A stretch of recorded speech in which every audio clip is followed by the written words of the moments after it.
नमस्कार दोस्तों, आज यूपी की टॉप 50 बड़ी खबरें लेकर हाजिर हैं। अपने जिले की खबर सबसे पहले पाने के लिए कमेंट में अपना जिला जरूर बताएं।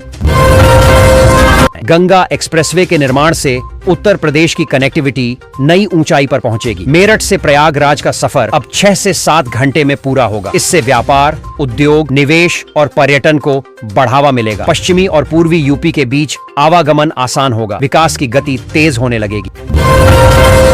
जिन इलाकों में कभी किसान आंदोलन और जाने गई थीं, वहां अब विकास की रफ्तार दिख रही है। एक्सप्रेसवे और डिफेंस कॉरिडोर बनने से जमीनों के दाम 5 गुना तक बढ़ गए हैं। निवेश, रोजगार और आधारभूत सुविधाओं में तेजी आई है। क्षेत्र की तस्वीर पूरी तरह बदल रही है। सूर्य कुमार यादव से जुड़े विवाद में अभिनेत्री खुशी मुखर्जी को 100 करोड़ रुपए के मानहानि केस का नोटिस भेजे जाने की चर्चा है। हालांकि इस मामले में एसपी ने किसी भी आधिकारिक नोटिस या कार्रवाई से इनकार किया है। इससे मामला और विवादित हो गया है। चर्चाएं तेज होती दिखी।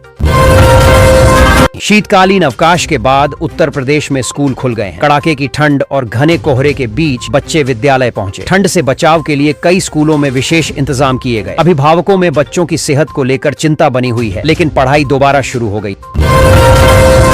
मुरादाबाद में ठंड से बचने के लिए कमरे में जलाई गई अंगीठी जानलेवा साबित हुई। दम घुटने से बेटे और बेटी की मौके पर मौत हो गई। हादसे के बाद मां बाप की हालत बिगड़ गई, जिन्हें अस्पताल में भर्ती कराया गया है। पुलिस ने मामले की जांच शुरू कर दी है। प्रतिमा अनावरण समारोह में राज्यपाल शामिल हुई और अयोध्या को राम राज्य के आदर्शों की शाश्वत प्रतीक बताया। उन्होंने कहा कि अयोध्या भारतीय संस्कृति और मर्यादा का केंद्र रही है। कार्यक्रम में बड़ी संख्या में जनप्रतिनिधि और श्रद्धालु मौजूद रहे। आयोजन को ऐतिहासिक बताया गया। यूपी दिवस के अवसर पर राज्य में 3 दिनों तक सांस्कृतिक कार्यक्रमों का आयोजन होगा। इस दौरान रोड शो, लोक नृत्य, लोकगीत और पारंपरिक खेलों का आयोजन किया जाएगा। सरकार का उद्देश्य प्रदेश की सांस्कृतिक विरासत को जन जन तक पहुंचाना है। कार्यक्रमों में कलाकारों की भागीदारी रहेगी। माघ मेले में संतों के बीच करोड़ों की लग्जरी गाड़ियां चर्चा का विषय बनी हुई हैं। डिफेंडर और पोर्शे जैसी महंगी कारों को लेकर सतुआ बाबा खास सुर्खियों में हैं। श्रद्धालुओं के बीच यह विषय कौतूहल बना हुआ है। संतों की जीवन शैली पर बहस भी तेज हुई है। एक कार्यक्रम के दौरान यूपी सरकार के एक मंत्री कमिश्नर के पैर छूने के लिए झुक गए। उनके हाथ में माला भी थी। इस घटना का वीडियो सोशल मीडिया पर तेजी से वायरल हो गया। विपक्ष ने इसे लेकर सवाल उठाए, जबकि समर्थक इसे शिष्टाचार बता रहे हैं। हाड़ कंपाने वाली ठंड का असर जनजीवन पर साफ दिख रहा है। नोएडा और प्रयागराज में स्कूल बंद कर दिए गए हैं। अन्य राज्यों में भी शीतलहर का प्रभाव बना हुआ है। मौसम विभाग ने अगले कुछ दिनों तक ठंड और कोहरे से राहत न मिलने की चेतावनी दी है।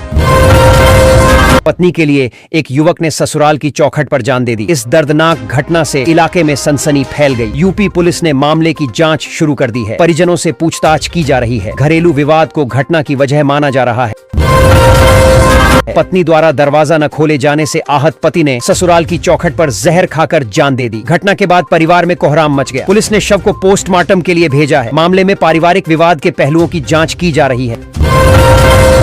यूपी के 6 ब्लॉकों में तैनात 19 ग्राम पंचायत सचिव लाखों रुपए के भुगतान घोटाले में फंस गए हैं। जांच के बाद प्रशासन ने कार्रवाई शुरू कर दी है। कई सचिवों से जवाब तलब किया गया है। मामले को लेकर विभागीय स्तर पर सख्ती बढ़ा दी गई। नगर निगम की सफाई व्यवस्था का जायजा लेने योगी सरकार के मंत्री सड़कों पर उतरे। गंदगी देखकर उन्होंने नाराजगी जताई और अधिकारियों को फटकार लगाई। मौके पर ही कार्रवाई के निर्देश दिए गए। मंत्री ने कहा कि स्वच्छता में लापरवाही किसी भी हालत में बर्दाश्त नहीं होगी।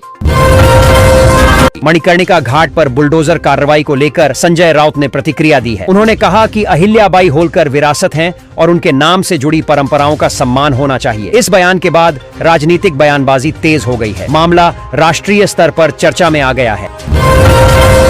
केंद्रीय मंत्री किरेन रिजिजू के साथ पश्चिमी यूपी में भाजपा अल्पसंख्यक मोर्चा स्नेह संवाद कार्यक्रम आयोजित करेगा। इसका उद्देश्य अल्पसंख्यक समुदाय से संवाद बढ़ाना है। पार्टी नेतृत्व इसे सामाजिक समरसता की दिशा में अहम कदम बता रहा है। कार्यक्रम की तैयारियां शुरू हो गई हैं।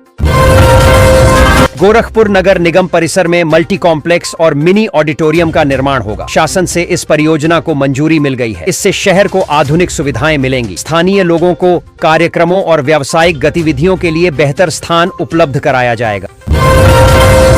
लखनऊ रूट पर चलने वाली 75 बसों का ठिकाना बदल दिया गया है। अब इन बसों का ठहराव चारबाग, बस स्टेशन पर नहीं होगा। प्रशासन ने यातायात व्यवस्था सुधारने और भीड़ कम करने के उद्देश्य से यह फैसला लिया है। यात्रियों को नए स्टॉपेज की जानकारी दी जा रही है।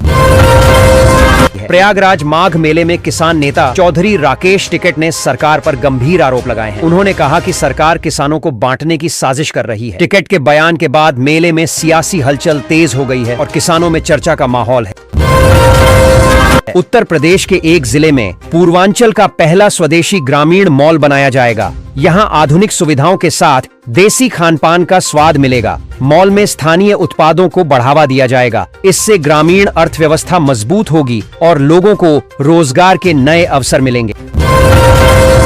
यूपी के एक जिले में इको टूरिज्म सर्किट विकसित किया जाएगा। पहाड़ों की तलहटी में बसे गांव पर्यटकों को रोमांचक अनुभव देंगे। इस योजना से प्राकृतिक सौंदर्य को संरक्षित करते हुए पर्यटन को बढ़ावा मिलेगा। स्थानीय लोगों की आय बढ़ाने और रोजगार सृजन का लक्ष्य रखा गया है।